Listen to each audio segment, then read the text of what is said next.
Well, we're continuing through this year. We've been doing the New Testament. We've made our way into the book of Mark, and we hit Matthew, and a lot of the stories, they repeat. That's kind of what happens, especially with the Matthew, Mark, and Luke, the synoptic gospels, which means the same point of view. That's what that really kind of means. They kind of tell the same story a lot in the same order. Some of them go into more details in some stories, and some do a little bit less. Mark's is more brief, but it's kind of more packed with information as we go through. And there are patterns that you'll see in each of the Gospels, and we have a new one today that we find in Mark. We're up to Mark. We're in 8 to 10 is basically where we are. And the title of today's sermon is On the Way. On the Way. What happens in Mark in this section particularly, and we looked at last week that he uses the word immediately over and over again. Well, there's a big section in here where he talks about being on the way. They're going on the way. On the way literally to Jerusalem.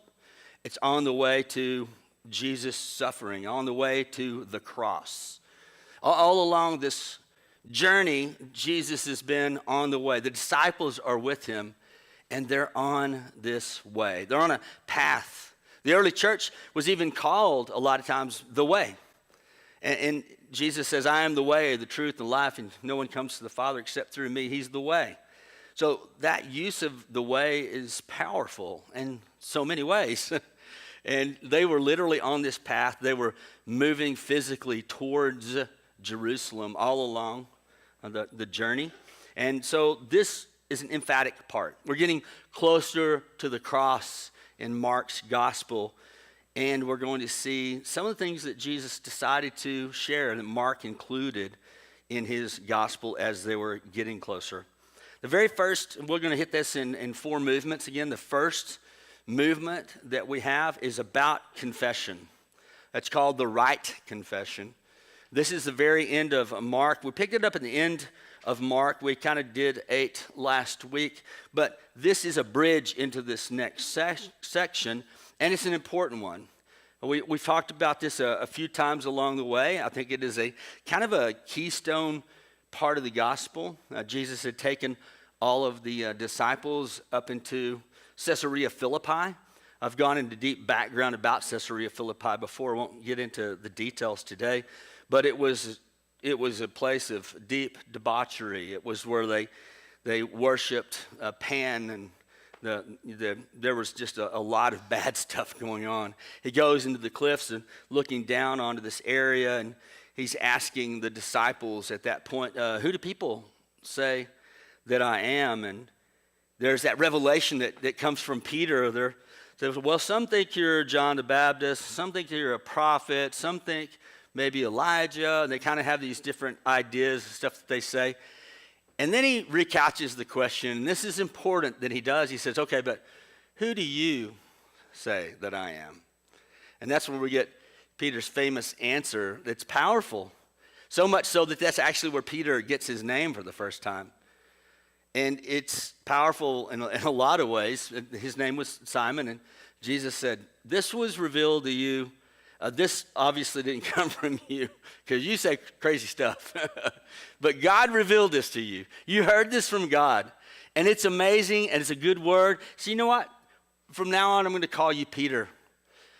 Because, man, that was, a joke about the fact that he changed his name to Rocky. That's kind of what it was.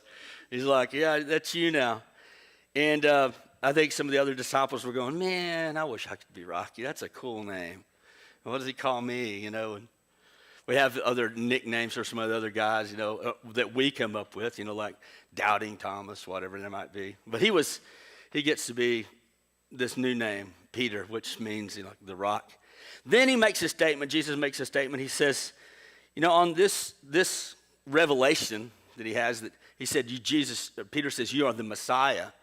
And it's a big announcement because it is, okay, you're the anointed one. You're the Son of God. You're the one who's supposed to come. To them, the Messiah would have been the champion of the time. They're looking for this new king in the order of David. And they're like, we're hitching a ride with you. We want to be here by you, with you, because, man, it's going to be glorious when you decide to turn this thing on and we're ready to rock and roll. And they're excited about going towards Jerusalem because they know eventually that this Messiah would enter into Jerusalem. And not too long after this, they would see exactly that. So Peter has this confession, this profession that you are the Messiah. Jesus says, this is revealed to you. That's a good thing. Of course, we know that just a few verses later, Jesus starts telling them, okay. And then we pick it up in, let me give you a verse that he says. Did I give you Mark 8? Did I put that one on there? Mark 8:29? I may not have that one on there. Is that not on there? Okay, all right. So do Isaiah 9, 6, and 7. I think I have that one. Do I? Oh, good. This is kind of where he's pulling from. For unto us a child is born, to us a son is given. The government shall be on his shoulders. His name will be called Wonderful Counselor, Mighty God, Everlasting Father, Prince of Peace. Of the increase of the government and of peace there will be no end. On the throne of David and over his kingdom, to establish it, to uphold it with justice, with righteousness, from this time forth forevermore. The zeal of the Lord of hosts will do this. This is the profession, I think, that most of them are having. Like, this is the Messiah that's coming. They pick up on this part of Isaiah, like, man, this is going to be good. Man, fighting our fights, winning the battle, being the champion. And there's truth to that. It's truth to that. That moment wasn't yet at this time, but this is something that God eventually does. That's what they were looking for. It is like Peter knows at this point that he is the Messiah, and he knows that part. Here's the funny thing about that. A lot of us, as we even recognize Jesus as Lord, we recognize the power. We recognize what he might eventually do, and we see that, and we want that. But there's more that goes along this story. This journey that they're on is not to what they see on Palm Sunday, the triumphal entry, when they go in, but rather what he was going to do on Good Friday. And they don't get that yet, even though he tells them over and over again that is what's going to happen. There is this picture at this point as far as confession goes. I read one guy, and he says, it's kind of like you have a buddy, and he says, you got a problem with your car, and he says, oh, I know about cars. And, you're like, oh, good, okay, well, maybe you can help me. But he says that because he's like, okay, that's a Chevy, that's a Ford, I think that might be a Hyundai. You're reading the badges, and then you pop the engine, and you say, can you fix this thing? And he's like, yeah, just give me a second. Hey, Siri. It's like not a good sign. It's like some of us claim to, and a lot of times people like, and this is what's going on even with Peter right here. He understands a little bit about the role of Jesus, but he doesn't understand the fullness of what he's come to do. They do not grasp yet the whole idea of a suffering servant for sure. In hindsight, we can look at him and go, boy, I would have got it. Well, I don't know. Context for them for sure.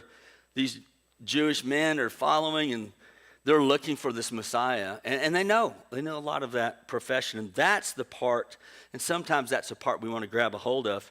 Romans 10:9 says confession's a good thing. Romans 10:9 says, because if you confess with your mouth that Jesus is Lord and believe in your heart that God raised him from the dead, you'll be saved. We use that one a lot. People talk about the Roman road. You talk people through the plan of salvation, it's called at times. You have to understand all of sin and fall short of the glory of God. The wages of sin is death. And so, hey, we're in this bucket together. But if you confess your mouth and believe in your heart. And so what we do sometimes is like, if you just come forward, you'll say this prayer, repeat after me. There's a level of which confession is so very necessary. But remember this. When Jesus confronted the demons, they knew that he was Lord. They confessed with their mouth who he was. But they didn't do the latter part, and that is believe in their heart in what he would do with his death, burial, and resurrection.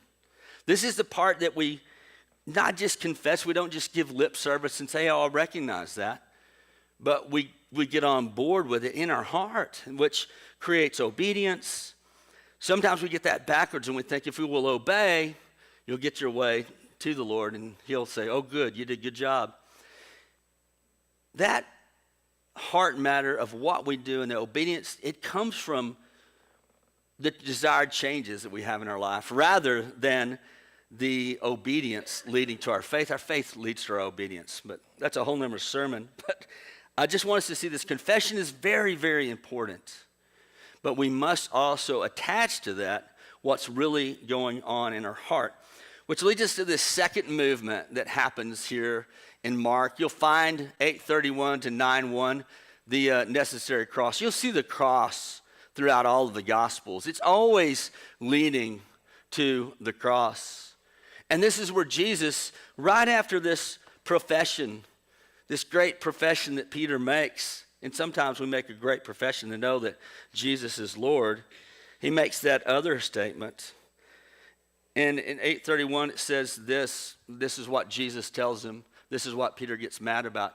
So Jesus says right after that, great, you've learned it all. Okay, pay attention to this, guys. He began to teach them that the Son of Man must suffer many things, be rejected by the elders, the chief priests, the scribes, and be killed, and after 3 days rise again. He just laid it out. We're just like, okay, this is what's going on. This is when Peter rises up and goes, whoa. Not on my watch. No, that's not how this is going down. I don't see that in the plan. We got the whole, there should be a deal in there where you get this white horse, and we probably need some armor, and he's thinking strategically what they need to do in order to win battles, to do things. He has a plan that it should look this way. But now God is leading. Jesus is telling him, no, this is what it's going to look like. And you're like, ooh, okay, that plan's different than I was thinking, Can we tweak that a little bit, And so much so that Jesus doesn't say, Peter, you're off a little, buddy. He speaks right past Peter and says, get behind me, Satan. Okay, well, that's pretty tough. We're like, oh, man, I thought I was Rocky. I didn't know I was Satan, Then everybody's backing up going, okay, glad I didn't say that, And sometimes we'll say one or the other. The difference, the core of that difference is what's going on in the heart of the matter, and this is what Peter's speaking from. He's like, no, see, the benefit side of you being the Messiah wouldn't be so good if you die. That seems a little shaky to me, so let's not do that. So there's a denial of the cross. And a lot of people want the benefit of Jesus without certainly the cross. Is like, man, that's heavy. But it's also fulfillment of prophecy, also from Isaiah. Isaiah 53, 3-5 says this. It says, he was despised and rejected by men, a man of sorrows, acquainted with grief, and as one from whom men hide their faces. He was despised, and we esteemed him not. Now you read through Isaiah 53, and there are a lot of verses that talk about this. That was 3:5 says also, just a couple verses later. He was pierced for our transgressions. He was crushed for our iniquities. Upon him was the chastisement that brought us peace, and with his wounds we're healed. We like that last part, peace and healing. Like, oh, peace and healing. I like that. I like that. We want peace and healing. But what we need to see is that it comes in the context of suffering and dying and being despised. And man, Jesus went through a lot to make that happen. He was the Messiah, but fulfilling a lot of scripture that they were kind of like, oh yeah, that's something else. In hindsight, they could see this, but there is this point at which it's like, oh, how does that apply to me and myself? And that kind of gets tough. He told Peter, hey, when he denied the cross, he's like, no. Again, that's not you speaking, Peter. That's Satan right through you. So Satan denies and says, let's remove the cross. He doesn't want that as part of it. He's going to continue to tell you about that as well. Mark 8:34 says this, if anyone would come after me, let him deny himself, take up his cross, and follow me. Oh, now it's gotten really interesting. So you're going to follow after me. A couple things. Deny yourself. He says that in many places. Take up your cross. That means you have a cross to bear too. Here's the thing about suffering in the kingdom and suffering in a life as a Christian or any life that you may have. There's no way around the suffering portion of living. I mean, that's what happens. That's what happens with all of creation. We're in this process of decay. Energy and matter, you even look at it scientifically, there's a process. Things are not improving. There's a decay process. The process that ultimately ends in, and we see it short and easy in the individual life, is that, you have so many years, you hit that arc, and eventually you may go through some stuff and be healed from it, and you may not, and eventually, I say this a lot, no one gets out of here alive. That is not the point. The point is what God intended originally, and where do we go for eternity? And this is what he refocuses here. If you really want to have quality of life, even in this life, he said, I came to give you not just life, but give you life more abundantly. There is a process by which, and a different way that you can live. And it doesn't look like what you would think, because he says, well, deny yourself and take up a cross. You're like, well, I like the Jesus thing. I like the healing and the peace, but the cross, not so much. Not so much. But we can try to deny that cross all that we want, and every one of us, like Paul has a conversation with himself in Romans 8, and he's like, I'm looking around this world, and there's stuff I'm supposed to do, and I'm not doing it, and there's stuff I'm not supposed to do, and I am doing it. What's wrong with me? And I'm glad he has that conversation, because you've probably run that scenario in your head before. And hadn't figured it out yet. And he's like, who's going to deliver me from this body of death? Because that's what it feels like. All have sinned to fall short of the glory of God. The wage of sin is death. It's appointed for everyone to die, and then the judgment. That all sounds so bad. Except for the cross. The cross that Jesus came and bled and died and gave himself, and we're coming closer to Easter and reminded of all of that. And he is reminding us also, deny yourself, because yourself, the things that, those full desires that we have can be the very things that really kind of get in the way of what we want. Genesis 22, if you read the whole story of Abraham, Isaac, Jacob, that promise that God gave Abraham, he goes up into a mountain, and God has given him this child, Isaac, as the promised child. After many other children, he's 100 years old. So he and his wife are like, she got her name changed too, because she laughed. He said, you're going to have a child? And she's like, ha, yeah, yeah, okay. You talk about being over that arc, and then, she's like, yeah, late 90s, baby, no, that's no. Yeah, that's really cute. She laughed about it, and he changed her name to Laughter. He was like, By the way, both Abram, who becomes Abraham, and Sarai, who becomes Sarah, they add the AH, which is a reference to the breath of God in their lives. There's so much more to that. It's such a rich story. But one of the things that happens when he goes into the mountain to have a sacrifice, Abraham's going up with Isaac. They got all the stuff to do sacrifice. And there's that story where Isaac looks around. He's like, hey, we got all the stuff, but we don't have a lamb. We don't have an actual animal. And he's like, well, you got to provide. And most people believe in the Mishnah, Torah, the backgrounds of the Jewish people, commentators, that we don't know completely. It doesn't tell us what he's thinking, but he also says to his band there that's with him, hey, we're going to go up and we'll come back down. So he believes that Isaac's coming back down. He already knows that he's the child of promise. But I think a lot of people think that what he believes is he's going to have to kill Isaac and sacrifice him, and then he'll be resurrected, which is really interesting. They get there, as the story goes, there is a ram caught in a thicket that was provided for them.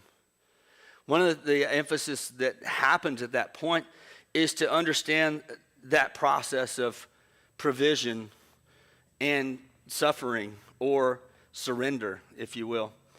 And that there was an understanding by faith with Abraham. He goes into the process having no idea how this is going to work out, just knowing that God has given him a promise.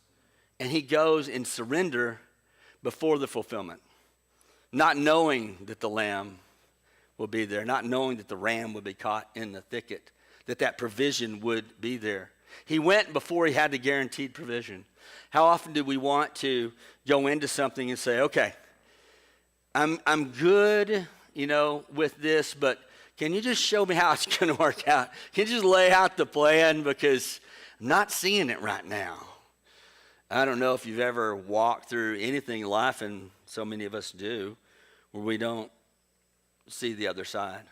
Now, we have a lot of things that we do in leadership, and working on years ago or just working on reading about leadership and working on my PhD in leadership and things. There's this focal point a lot of people have on setting vision and goals, and there's a lot of value in that, in sports and everything else. So you can see it, you can envision it, and then it happens. I don't know if you're a golfer, this is one of the places it applies. It's like you envision it. And I've been on the golf course, and you can see the ball, you know where it's supposed to go. You've already got it in your mind, and you're going to strike that, it's going to go, and then you get there, you're going to go knock it in, and two, and then the reality hits, and then you watch where the ball is going to go that you had envisioned in your mind, and you've lost it over there somewhere. Well, in golf, we call that a mulligan. You just grab another ball. Did not go where I envisioned it. So, and sometimes life feels that way. And a lot of times you don't get a mulligan. It's like, hey, I want it to go differently.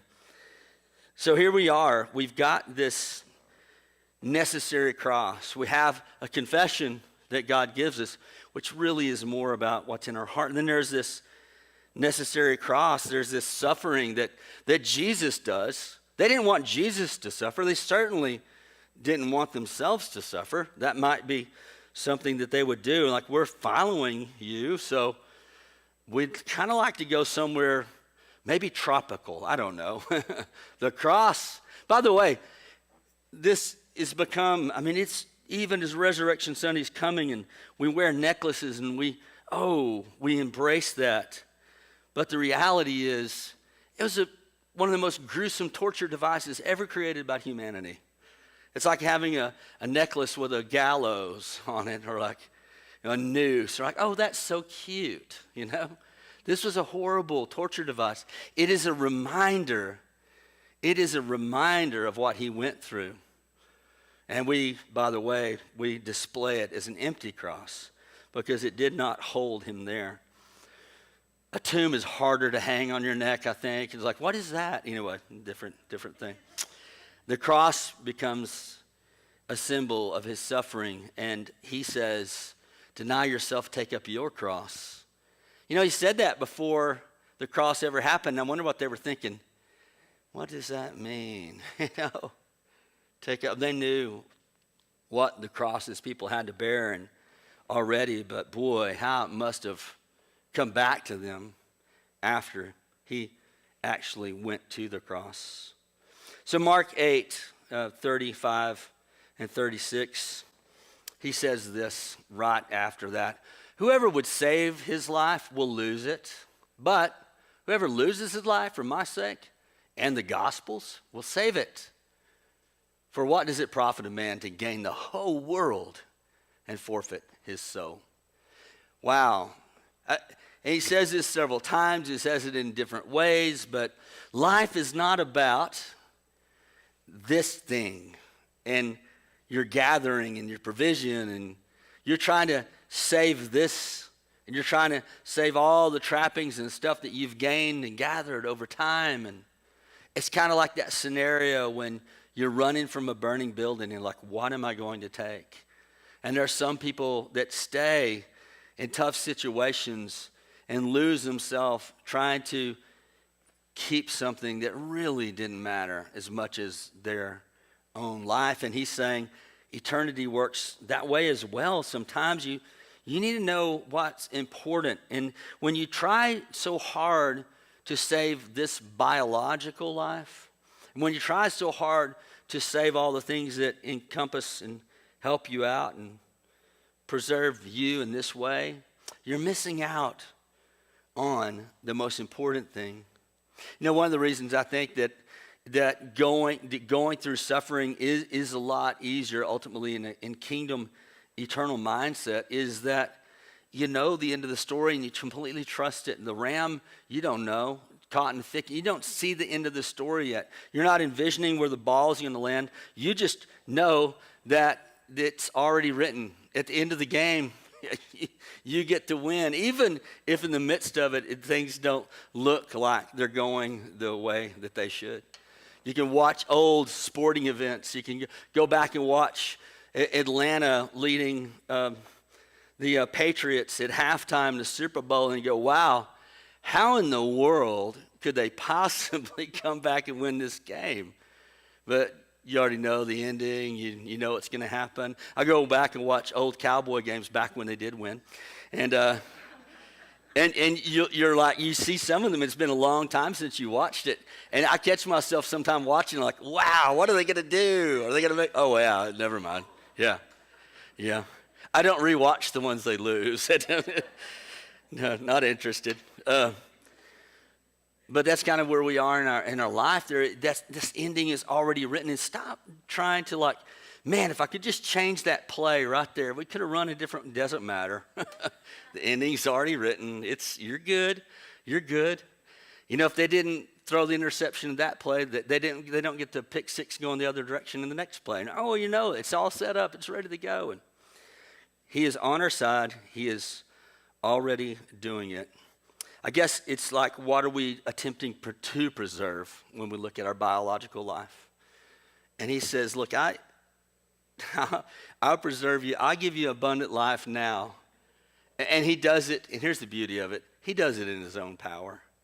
You don't find yourself worried about gaining and garnering and holding stuff together when you recognize the one who's in full control. And that's a beauty of one of the things that's going on here.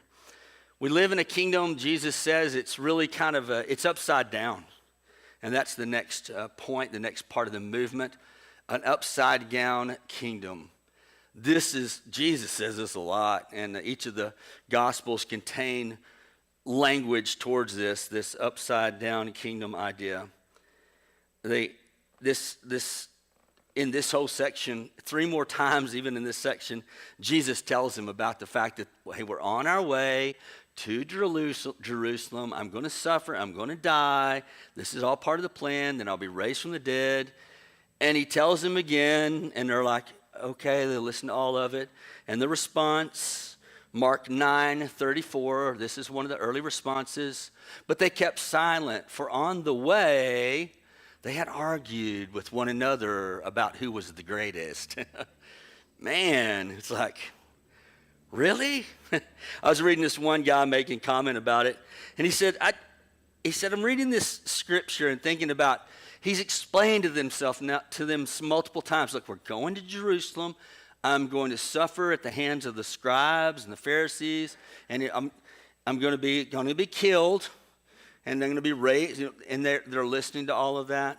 He said, it reminds me of my little brother and I. Years ago, my parents came, and my father had lost his job in the town that we lived in, and they came and they explained it to us like, okay, we've lost a job, we have to sell the house, we don't know where we're living yet. We pack the stuff up, we get in the car, and we're driving, and my brother and I are in the back seat thinking forward, okay, where are we going? And we started thinking about, we'd probably have a house, and then they start not even knowing where they're going to live. They start arguing about who's going to have the bigger room. And they're just back and forth with each other. And mom and dad are like, we don't even know where we're going to live. And the kids are like, well, who's going to get the biggest room? And it's sometimes, I think that's kind of how we are. How many times did Jesus have to correct the disciples in these, what we think of, man, those were foolish arguments that they would have. Thankfully, we never do those kind of things, right? Yeah. That's a joke, by the way. Yeah, we kind of go along the same way. Mark 9:35 says, they sat down and Jesus sat down and called the 12.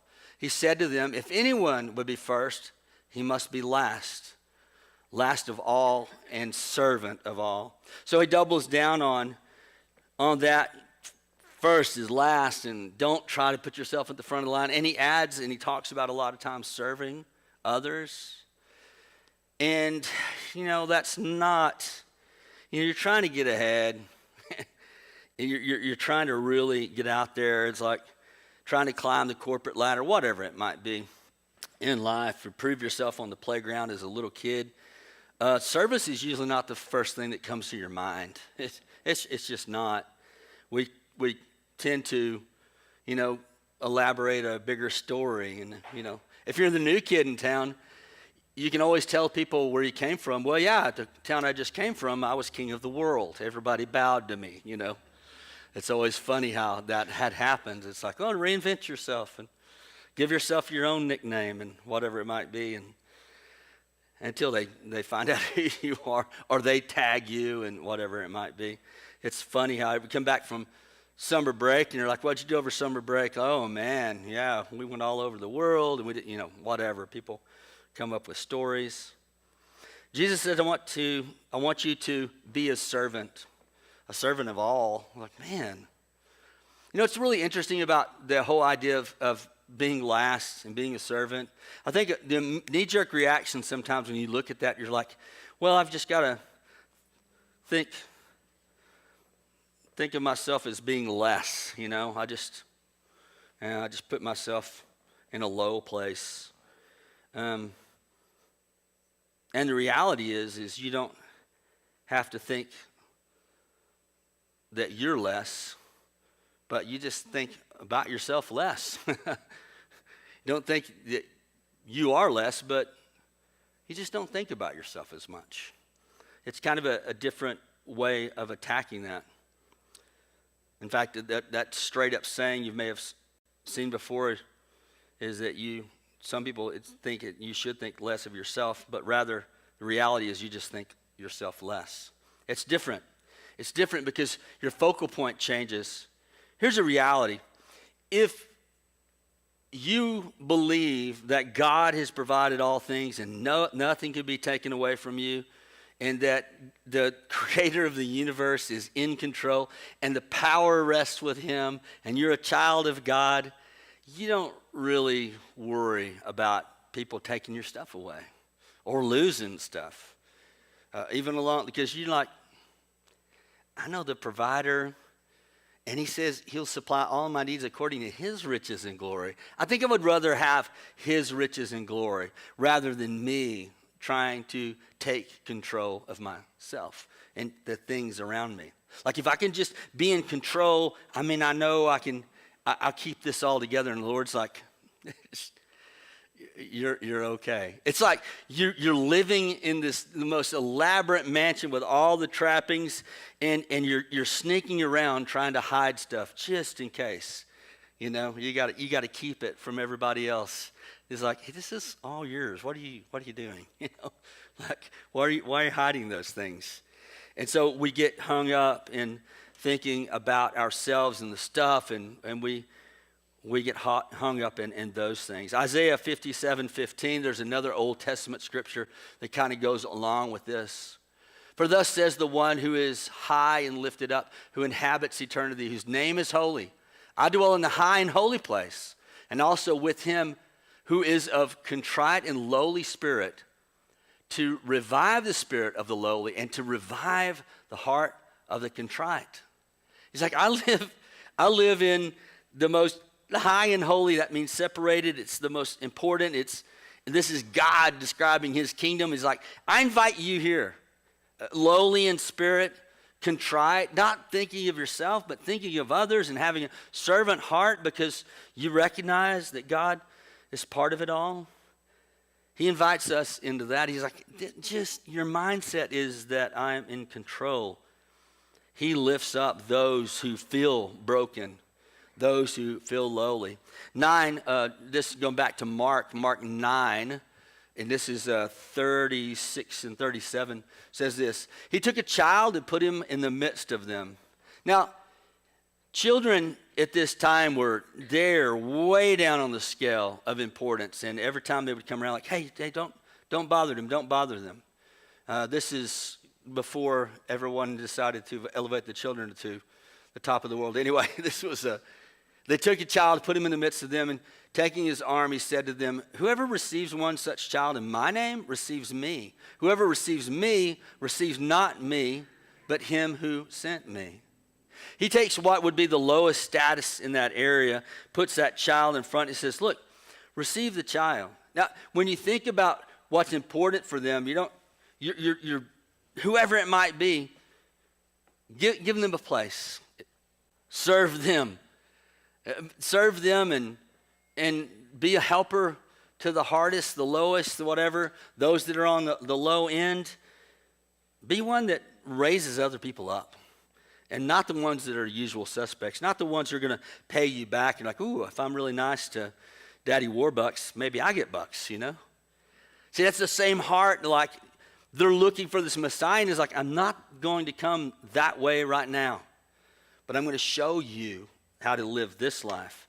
And he comes and suffers and dies and says, join me in that and helping others out, because you know that at the end of it, it's all taken care of. And this life, even now, has a great quality of abundance, which his peace and joy.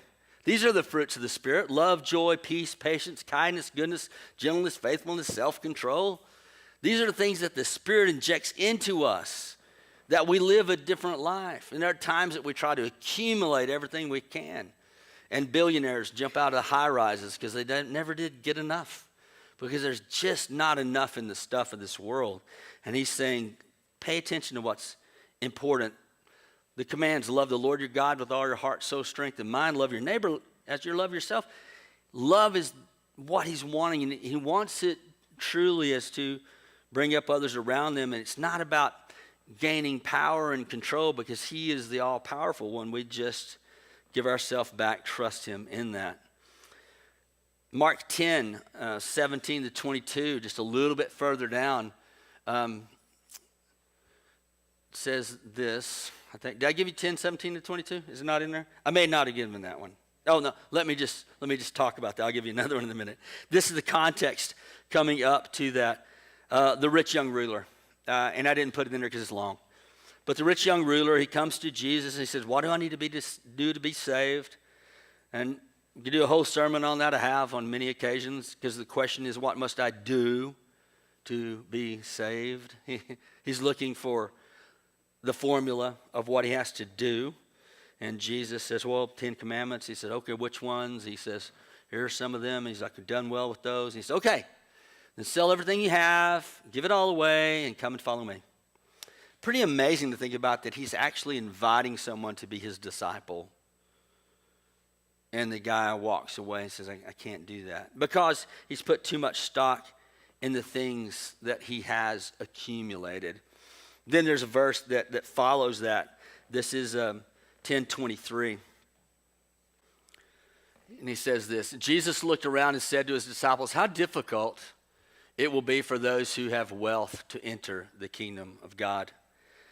He gives that saying right after that. He says it'll be easier for a camel to go through the eye of a needle. And there are a couple different ways people have looked at that. I think you could look at it as he's given a straight up analogy.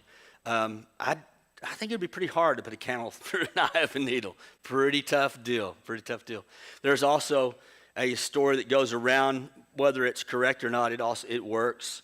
And that is that there was a gate, just a human regular door that you could go in, and when everything's shut down, nighttime, the gates are all closed, there was still one gate where people could pass through in the night and just have one guard there. And it's just a regular sized door, and they called it the eye of the needle. And so the reality is, if you came with a pack camel in the night, you can't get a camel through a human sized door.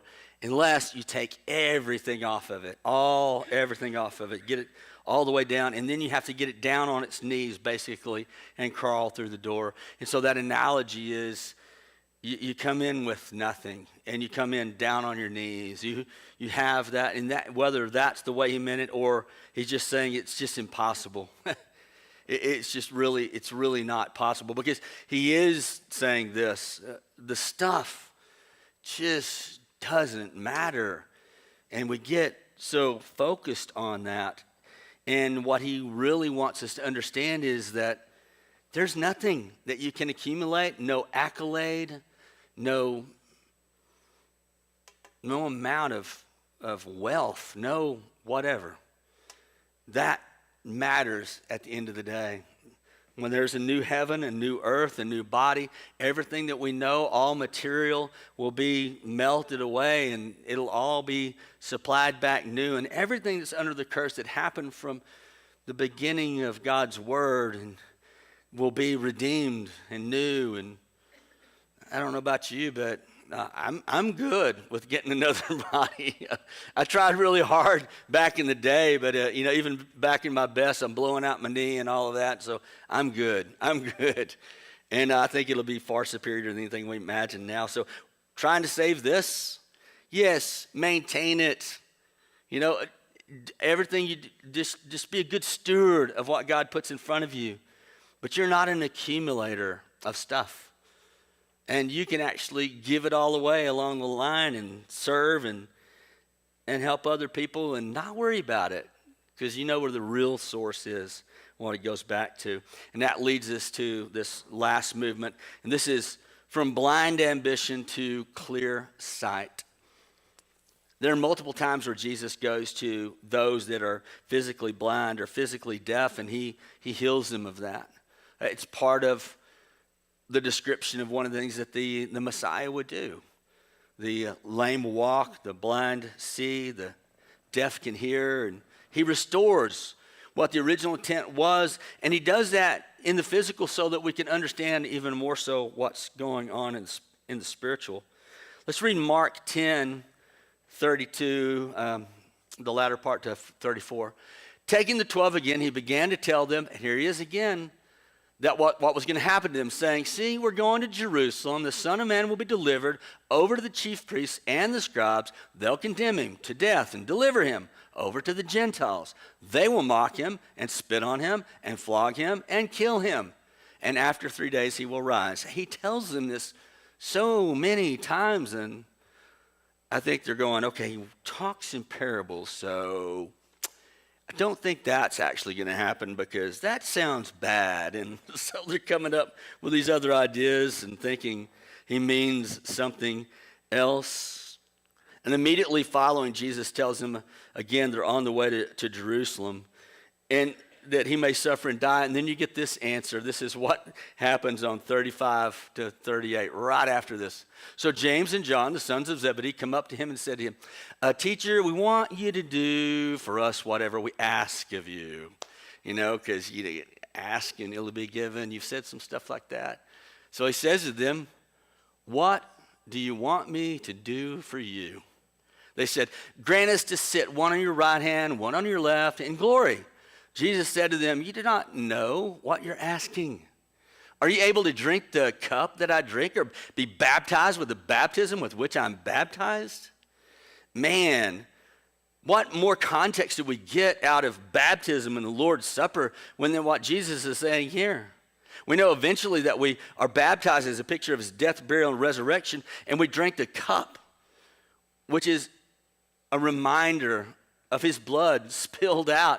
And he's like, this is where I'm going. I've been telling you all along. This follows immediately after he said, I'm going to go and I'm going to suffer and I'm going to die. And they're like, okay, you're going to ask or should I ask? And they're like, hey, we've argued in the back seat over who gets the biggest room and we couldn't come to it. So, but, hey, could we be like the right hand and left hand guy? Could we do that?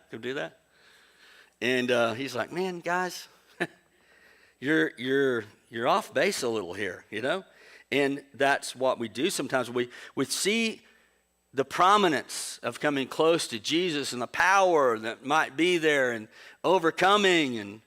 You know, we like the idea of healing, and we like the idea of prosperity, and we like the idea of many of the things that he did in the natural. But he was telling us the spiritual is so much more important than what I'm even doing in the natural. And I want the best for you, but then the good news is not just about what you get from being close to Jesus. In fact, being close to Jesus means you're closer to the cross. And by the way, there are two, one on his left and one on his right. When he goes to God in glory, and his glory on Good Friday was that he would suffer and die. And on his left and his right were two criminals. Those were the ones that were there. And he's like, you really don't want to be there when I enter into glory. That's something besides, that role's not prepared for you at this time. You're like, man, I really wanted to be there. That would be cool. If you ever try to get a job that later on you look back and went, wow, I'm glad I didn't get that job. This was one that he's like, that's not for you right now. He makes the lame walk, the blind see. They wanted the champion. They were thinking about Palm Sunday, the triumphal entry, the Messiah, when everyone's crying out on Sunday, this is the one. This is the Messiah. Woohoo, the king is here. He's entering in through the main gate. He's riding a donkey just like they said. Man, now he's going to go conquer Rome, and we get to be with him. And a few days later, like, he's not doing what we thought he would, you know?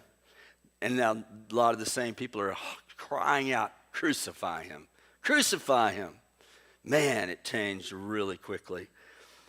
He didn't give us what we wanted, and so we want to say this to him. We don't receive the cross. We don't like that. Then comes the story of Bartimaeus. Blind Bartimaeus. Mark 10:46-52 says, Bartimaeus, a blind beggar, the son of Timaeus, was sitting by the roadside. He began to cry out and say, Jesus, son of David, have mercy on me. Many rebuked him, telling him to be silent. He cried out more, Son of David, have mercy on me. Jesus stopped and said, call him over. So throwing off his cloak, he sprang up, came to Jesus and said to him, Jesus said to him, what do you want me to do for you? You recognize that question? When the disciples came, James and John said, hey, will you do what you said? You know, if you ask you something, will you do it? He said, what do you want me to do for you? He asked him, what do you want me to do for you? And the blind man said, Rabbi, let me recover my sight, which is a powerful statement. There's so many reasons. One is the fact that he could recover it. He was blind, but there was an original intent that he would recover that sight. It also is the terminology that was used to describe Jesus when they were in the wilderness. He's going to feed the 5,000. He says he looks up to God. He recovered his sight to God. He looked where he was supposed to. Jesus said to him, go your way. Your faith has made you well. Immediately he recovered his sight and followed him on the way. This is the opposite of what the rich young ruler did. He looked and said, man, I've got a lot to lose. Bartimaeus recovered his sight. He focused on the one that would give him that which he knew he had lost. He had faith to receive what that one Jesus would be able to do for him. His faith restores him, and then he follows him on the way. And so now he's a following disciple. He was blind, but now he can see. How much and how often do we see this in our own life where God has to redirect our eyes? Stop focusing on the stuff that you think you need, or these things that you think can hurt you, the things that have come against you, the things you've done wrong, the wrong stuff that's happened to you, the things you think you can't lose, or what you're trying to gain, or there are the trappings of this world, and that's a really great word for it, because the things that we think we own sometimes become the stuff that owns us. And Jesus is saying, have an eternal perspective, and Bartimaeus gets one. he recovered his sight. Interesting, he looks to Jesus and then sees Jesus. The rich young ruler looks at his stuff and says, my stuff. I don't want to lose my stuff. And he goes a different way. Bartimaeus recovered his sight and followed him on the way. That's where we get the title today. It is, where are you focused? What are you looking at? What matters? What's in front of you? What are you giving value to? And Bartimaeus saw it so differently than what we just saw from the rich young ruler. He asked that question, what do you want me to do for you? He says, recover my sight. We need our sight recovered in so many ways because too often we look away. We look at the stuff. It's like Peter walking to Jesus on the water, and then he stopped looking at Jesus, looked at the wind and the wave and the storm and said, oh no, he's going down. Cried out, and Jesus helps him. They walk back to the boat. Isaiah 35:5 says, the eyes of the blind shall be opened. That is a promise that he gave way back when, and not just for the physical life that we have, but us, we need our eyes to be open, to be recovered, to focus on the Lord. So recap of where we've gone today. This is from Caesarea Philippi on the way to Jerusalem. A recap of that is this. Confession is the beginning of the journey. Embrace his cross. Take up yours. Surrender your personal agenda. And then ask for and extend mercy.